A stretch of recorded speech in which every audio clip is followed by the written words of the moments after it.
బెంగాల్లో అరాచకమే జరుగుతుంది, దాడులు జరుగుతున్నాయి, విధ్వంసం జరుగుతుంది. అది ఎవరిదంటే తృణమూల్ కాంగ్రెస్ పార్టీకి సంబంధించింది.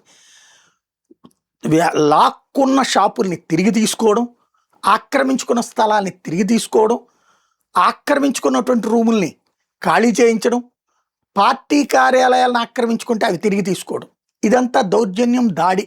ఇదే ప్రస్తుతం కనబడుతుంది. ఎస్, అది ఖచ్చితంగా ఆ ఆవేశపూరితమైనటువంటి చూసినప్పుడు అదే కనబడతాయి. అయితే వాటి వెనకాల ఏది వాస్తవం అన్నటువంటి మీడియా చెప్తున్నటువంటి అయితే నేషనల్ మీడియానే వాళ్ళతోనే మాట్లాడిస్తుంటే, ఇది మా ఆఫీసు, వాళ్ళు లాక్కున్నారు, ఇది మా యూనివర్సిటీలో రూము, వాళ్ళు వచ్చి బలవంతంగా ఇక్కడ ఉంటున్నారు, ఇవన్నీ నిజమైతే అరాచకాల మీద పోరాడుతున్నటువంటి ప్రజల విజయోత్సాహం లేదు, వీళ్ళే తప్పు చేస్తూ తృణమూలోళ్లే కరెక్ట్ అయితే, వీళ్ళు దాడులు చేస్తున్నటువంటి విధ్వంసం చేస్తున్నటువంటి వాళ్ళు ఏది నిజం అన్నటువంటిది చూసిన వాళ్ళకి తెలుస్తుంది. భవిష్యత్తులో ఒకవేళ రెండో వెర్షన్ ఏదైనా ఉంటే చూద్దాం.